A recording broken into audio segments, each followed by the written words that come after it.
Le responsable raciste d'un magasin rejette un acheteur noir, le magasin devient noirement propriétaire du jour au lendemain. Le soleil de l'après-midi passait à travers les grandes fenêtres en verre de l'Élan Boutique, l'un des magasins les plus exclusifs de la ville. Connu pour sa collection de produits de luxe soigneusement sélectionnés, le magasin était un refuge pour une clientèle haut de gamme, allant des célébrités aux riches magnates des affaires. Une douce musique classique se jouait en fond, ajoutant une touche de sophistication à l'ambiance déjà raffinée. Les vendeurs se déplaçaient discrètement entre les présentations, s'occupant des clients avec une grâce étudiée qui correspondait aux normes élevées du magasin. Parmi les étagères de vêtements de créateurs et les vitrines étincelantes de bijoux fins, la cloche de l'entrée sonna doucement, signalant l'arrivée d'un nouveau client. Un acheteur noir entra dans le magasin, sa veste sur mesure et ses chaussures cirées parlant de son goût et de sa prestance. Il se déplaçait avec une confiance tranquille, ses yeux scrutant les vitrines pensivement, comme s'il cherchait quelque chose de précis. À l'œil non averti, il était simplement un autre client parmi tant d'autres qui fréquentaient le magasin. Mais pour le responsable du magasin, posté près du comptoir, il se distinguait d'une manière qui ne lui plaisait pas. Le responsable, un homme d'âge moyen avec des cheveux gominés et un costume rayé, plissa les yeux en observant l'acheteur à distance. Sa posture se raidit légèrement, ses mains se repliant devant lui alors que son regard devenait critique. « Tu vois ça ?» murmura le responsable à une associée proche, hochant discrètement la tête en direction de l'acheteur. L'associé hésita, jetant un regard furtif à l'homme avant de se tourner vers le responsable, visiblement incertaine. « Ouais », répondit-elle doucement, « mais il semble savoir ce qu'il fait. On doit l'approcher ?» Le responsable sourit, secouant la tête d'un air dédaigneux. « Je vais m'en occuper », dit-il en redressant sa veste. Son ton était empreint de condescendance, une subtile supériorité qui trahissait les suppositions qu'il avait déjà formées. « Garde un œil sur lui. » Alors que l'acheteur se dirigeait vers une vitrine de montres vintage, sa main s'arrêtant brièvement sur une pièce particulièrement complexe, le responsable traversa le magasin. Il s'approchait avec précaution, ses pas délibérés alors qu'il se préparait à faire une impression, pas celle de l'accueil, mais de la suspicion. « Puis-je vous aider avec quelque chose ?» demanda le responsable, sa voix polie mais teintée d'un scepticisme sous-jacent. Ses yeux se posèrent brièvement sur les mains de l'acheteur, comme pour vérifier des signes de malice. L'acheteur leva les yeux, son expression calme et imperturbable. « Oui », répondit-il d'un ton égal, rencontrant le regard du responsable. « Je cherche quelque chose de unique. Avez-vous des pièces de la collection en édition limitée ?» Les sourcils du responsable se haussèrent de légèrement, surpris par la spécificité de la demande. Pourtant, il conserva son attitude de réserve. « Oui », dit-il, en désignant une vitrine verrouillée sur le mur du fond. « Mais ce sont des pièces très exclusives, pas disponibles pour les clients occasionnels. » L'acheteur incline légèrement la tête, les coins de ses lèvres se levant en un petit sourire. « C'est exactement ce que je cherche », dit-il en se dirigeant vers la vitrine. Le responsable hésita un instant, échangeant un regard furtif avec une autre associée de l'autre côté de la pièce. Le message dans ses yeux était clair. « Regarde bien celui-là ». Lorsque l'acheteur arriva près de la vitrine, le responsable s'avança, se positionnant comme pour superviser l'interaction. À l'intérieur de la vitrine se trouvait une collection de montres rares, chacune plus exquise que la dernière. Les yeux de l'acheteur se posèrent sur une montre avec un cadran saphir profond et des détails dorés complexes. « Puis-je voir celle-ci » demanda-t-il en désignant la pièce. Le responsable se pinça les lèvres, feignant une pause réfléchie. « Elle est assez chère » dit-il en insistant. « Peut-être que je pourrais vous montrer quelque chose d'un peu plus abordable ?» Les mots restèrent suspendus dans l'air, lourds d'implications. Une tension discrète se fit sentir dans la pièce, quelques clients proches, jetant un regard furtif, sentant le malaise. L'expression de l'acheteur ne vacilla pas, mais une lueur de déception passa dans ses yeux. Il se redressa légèrement, sa voix ferme, mais polie. « J'aimerais quand même la voir. » À contre-cœur, le responsable déverrouilla la vitrine, sortant la montre avec une précaution exagérée qui ressemblait davantage à une mise en scène. « C'est une pièce en édition limitée, » dit-il, la tenant juste hors de portée de l'acheteur. « Conçue par l'un des artisans les plus prestigieux de l'industrie. Ce n'est pas pour tout le monde. » L'acheteur hocha patiemment la tête, tendant la main pour prendre la montre. Alors qu'il l'examinait de près, le regard du responsable demeurait fixé sur lui, un mélange de doute et de subtil dédain. « Elle est impressionnante, » dit l'acheteur, reposant délicatement la montre dans la vitrine. « Je vais la prendre. » Le responsable cligna des yeux, pris de court par la détermination de l'acheteur. Il hésita, puis força un sourire crispé. « Êtes-vous sûr ?» demanda-t-il, son ton presque moqueur. « Ce n'est pas un petit investissement. » L'acheteur le regarda droit dans les yeux. « Je suis sûr, dit-il. Procédons. » Le sourire du manager s'effaça, sa confiance légèrement ébranlée. « Très bien, » marmonna-t-il en se tournant vers la caisse, mais alors qu'il s'éloignait, une ombre d'incrédulité s'attardait sur son visage. Pour lui, l'assurance de l'acheteur était comme un défi qu'il n'était pas prêt à relever. La scène avait subtilement changé. L'énergie dans la pièce était chargée d'une tension inexprimée. D'autres clients regardèrent du coin de l'œil, curieux de connaître la dynamique qui se déroulait. L'acheteur, cependant, est resté calme, dégageant un air de sang-froid qui faisait allusion à une histoire encore méconnue. Quelles que soient les hypothèses formulées par le manager, il était sur le point de découvrir à quel point elles étaient déplacées. L'acheteur noir avait bâti une vie de succès tranquille, marquée non pas par des déclarations bruyantes, mais par des actions déterminées. C'était un entrepreneur autodidacte, un investisseur visionnaire et un philanthrope qui croyait en la création d'opportunités là où il n'en existait pas auparavant. Des années d'efforts acharnés ont façonné sa carrière, surmontant des obstacles qui en auraient découragé beaucoup. Sa richesse n'était pas seulement monétaire, elle reposait sur les principes d'humilité, d'intégrité et de travail acharné. Malgré ses réalisations, il évitait l'ostentation. Pour lui, le succès ne consistait pas à afficher sa richesse mais à apporter une contribution significative au monde. Ce jour-là, le but de son entrée dans le magasin exclusif était personnel et réfléchi. Il avait l'intention d'acheter un cadeau spécial, peut-être une montre rare pour un mentor qu'il avait guidé au début de sa carrière, ou une pièce d'investissement pour un être cher. Habillé avec élégance mais sans les marques ostentatoires, souvent associées à la richesse, il se fondait parfaitement dans la foule. Il accordait plus d'importance à la substance qu'aux apparences, et même si le faste du magasin ne lui était pas étranger, ce n'était pas son environnement préféré. Il est entré avec un but déterminé, confiant dans sa capacité à gérer la situation, mais inconscient de la tempête qui était sur le point de se préparer. Le responsable du magasin se targuait de maintenir ce qu'il appelait l'intégrité de l'exclusivité du magasin. À ses yeux, cela signifiait s'assurer que seuls certains types de clients étaient chaleureusement accueillis,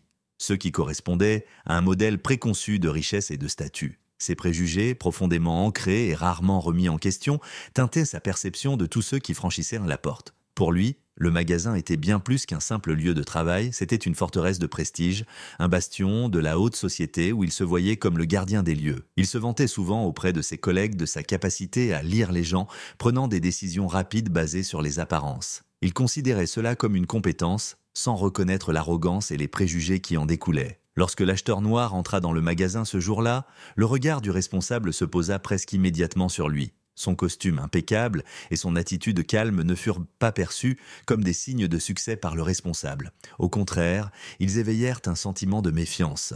Pour lui, ce client ne correspondait pas au profil de quelqu'un qui avait sa place dans les couloirs dorés du magasin. Ses suppositions étaient subtiles mais puissantes, façonnant chacune de ses actions. Dès que l'acheteur entra, le responsable avait déjà décidé qui était cette personne et, plus important encore, qui il n'était pas. Ce n'était pas la malveillance qui motivait son comportement, mais une combinaison dangereuse d'arrogance et d'ignorance, la conviction que ses jugements étaient infaillibles. En observant l'acheteur se déplacer dans le magasin, ses préjugés l'aveuglaient à la vérité. Il ne voyait pas l'entrepreneur accompli ni le philanthrope au grand cœur qui se tenait devant lui. Il ne voyait qu'une perturbation de l'image soignée qu'il s'efforçait tant de maintenir. Ainsi, il se prépara à intervenir, ignorant à quel point ses suppositions se retourneraient contre lui. L'acheteur noir, après avoir méticuleusement parcouru la sélection haut de gamme du magasin, trouva enfin ce qu'il cherchait. Un article rare et magnifiquement conçu qui répondait parfaitement à ses besoins. En se dirigeant vers le comptoir, il conservait une attitude calme et courtoise, prêt à effectuer son achat. Cependant, avant qu'il ne puisse procéder, le responsable du magasin, qui l'observait en retrait, s'avança, l'interceptant avec un sourire dédaigneux. « Êtes-vous sûr d'être au bon endroit ?» demanda le responsable, sa voix débordant de condescendance. Il jeta un regard sur l'article que l'acheteur tenait dans les mains, levant un sourcil comme si l'idée même qu'il puisse l'acheter était absurde. L'acheteur, déconcerté mais déterminé à rester calme, répondit poliment « Oui, j'aimerais acheter cela ». L'expression du responsable se durcit. « Vous vous rendez compte de combien ça coûte ? Ici, nous n'avons pas de paiement échelonné, ni de plan de paiement. » ajouta-t-il, sa voix suffisamment forte pour attirer l'attention des clients et du personnel autour. L'extérieur calme de l'acheteur resta inchangé. « Je suis bien au courant du prix.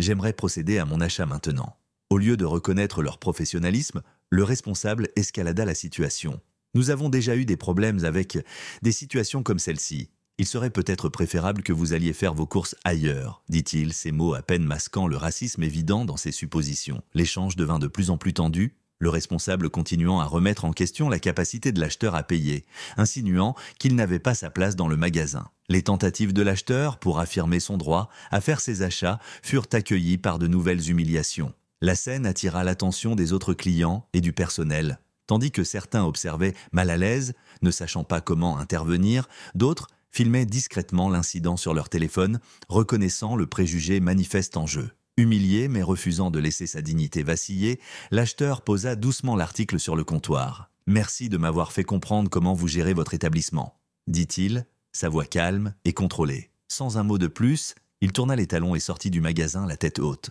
Le responsable les regarda partir avec un sentiment de satisfaction suffisant, convaincu d'avoir défendu les normes du magasin en évinçant ce qu'il percevait comme un client indigne. Il ne remarqua pas les murmures de désapprobation des autres clients, ni les téléphones qui capturaient son comportement. Inconnu de lui, l'acheteur ne partit pas en vaincu, mais avec une résolution silencieuse. Il savait exactement comment il allait répondre à l'humiliation qu'il avait subie, et ce serait une réponse que le responsable et le magasin n'oublieraient jamais. Le lendemain matin, le magasin de luxe se réveilla avec une nouvelle qui fit sensation parmi son personnel et ses clients réguliers. Pendant la nuit, la propriété de l'établissement prestigieux avait changé de main. Des murmures de spéculation emplissaient l'air tandis que les employés étaient en effervescence, leurs questions montant alors qu'ils attendaient la confirmation de l'identité du nouveau propriétaire. Peu de temps après, la vérité éclata dans une révélation stupéfiante. Le nouveau propriétaire n'était autre que l'acheteur noir qui avait été méprisé et humilié par le responsable du magasin la veille. La même personne qui avait enduré calmement l'insulte publique avait utilisé sa richesse considérable et ses connexions pour acheter l'établissement dans son intégralité. La nouvelle provoqua une onde de choc parmi le personnel, en particulier chez le responsable du magasin qui avait passé la veille à se réjouir de sa prétendue victoire. À mesure que la réalité de la situation s'imposait à lui, sa confiance laissa place à une angoisse écrasante. Plus tard dans la journée, le nouveau propriétaire arriva au magasin non pas en tant que client, mais en tant que leader légitime de l'établissement. Il franchit les portes avec la même prestance calme que la veille, mais cette fois, son autorité était indiscutable. Les employés, qu'ils aient bien été témoins ou complices des événements de la veille, observèrent en silence, stupéfaits, alors que le propriétaire se dirigeait vers le centre du magasin. Le visage de l'ancien responsable devint livide en comprenant qui était désormais aux commandes. Il tenta de se fondre dans l'arrière-plan, mais en vain. Le nouveau propriétaire s'adressa directement à l'équipe et aux clients présents. « Bonjour », commença-t-il, sa voix à la fois posée et imposante. « Je suis certain que beaucoup d'entre vous sont au courant de l'incident d'hier.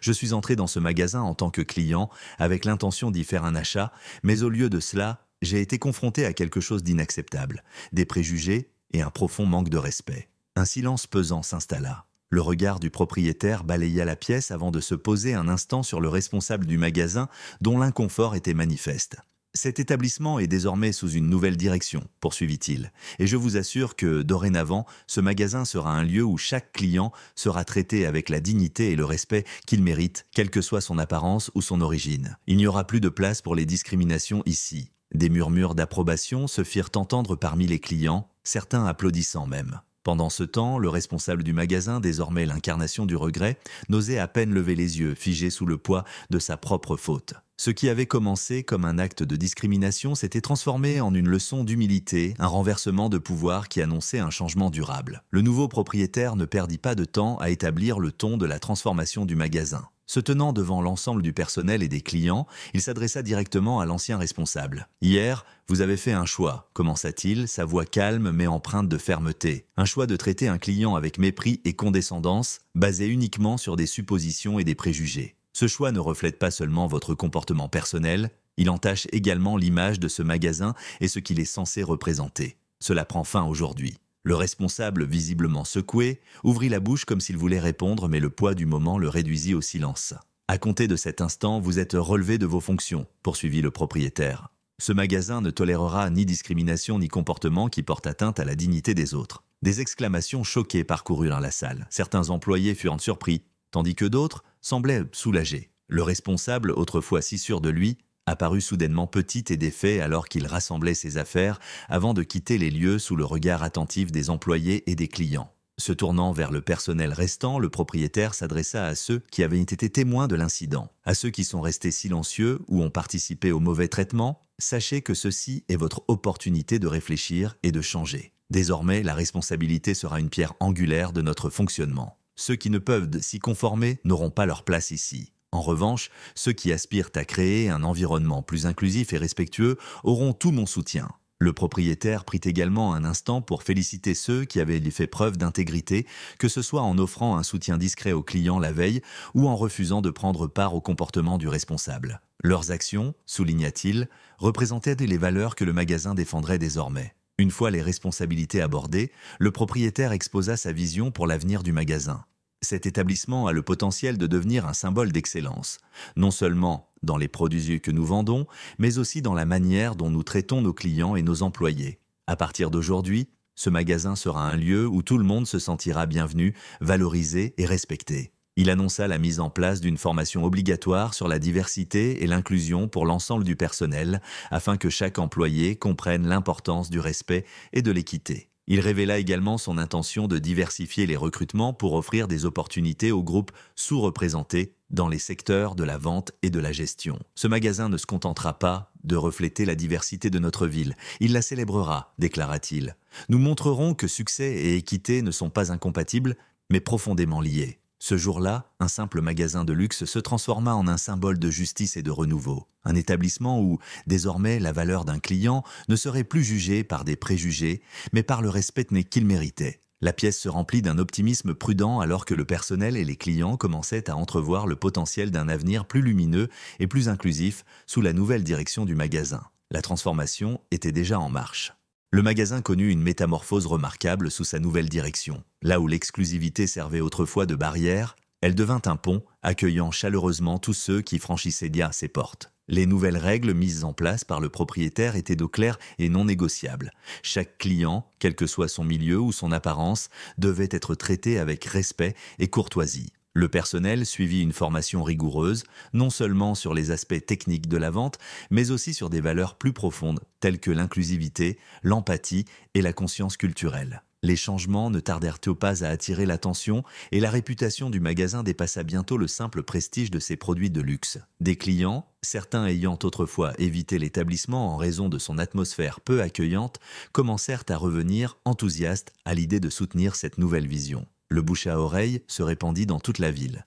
Cet établissement autrefois exclusif était désormais devenu un symbole de progrès, un lieu où l'excellence ne se mesurait plus uniquement à l'étiquette des prix, mais aux valeurs qu'il incarnait. D'anciens employés, partis à cause de la culture toxique qui régnait autrefois, se sentirent inspirés à revenir, impatients de contribuer à ce nouveau chapitre. Pendant ce temps, de nouvelles recrues, issues de divers horizons, insufflèrent une énergie et des perspectives nouvelles, consolidant encore davantage l'image du magasin en tant que modèle de pratiques commerciales équitables. Les résultats financiers reflétèrent cette évolution culturelle. Les ventes s'envolèrent et le magasin attira non seulement une clientèle locale fidèle, mais aussi des touristes venus découvrir ce qui était devenu un véritable emblème d'émancipation et de renouveau. Ce qui avait jadis été un symbole d'exclusion était désormais célébré comme un phare d'opportunité. Dans son bureau élégant et minimaliste, surplombant l'effervescence du magasin, le nouveau propriétaire observait en silence l'activité en contrebas. Les clients parcouraient les rayons,